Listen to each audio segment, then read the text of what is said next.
ang timbre ng pusher buyer ang naging hudyat na positibo ang kanilang naging transaksyon at mabilis na pinasok ng mga otoridad ang iskinitang ito at na-corner ang dalawang lalaki sa barangay 188 Caloocan City.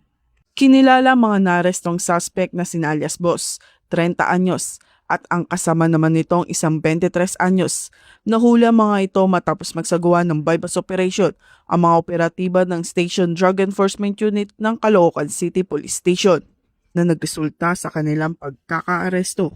Nasamsam mula sa kanila ang 8 pakete ng hinihinalang shabu na may kabuuang timbang na 701.27 grams at nagkakahalaga na mahigit 4.7 million pesos.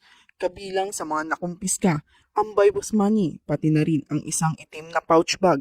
Naharap si alias Boss sa kasong paglabag sa Section 5 at 11.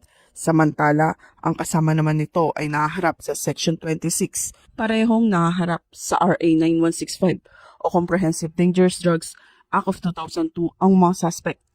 Patuloy na isinasagawa ng Northern Police District ang nagkakaisang layunin na huliin ang mga lumalabag sa batas, alinsunod sa kampanya kontra iligal na droga upang panatiling ligtas at payapa ang komunidad tungo sa nagkakaisang bagong Pilipinas. Dahil dito, sa bagong PNP para sa bagong Pilipinas, serbisyong mabilis, tapat at nararamdaman.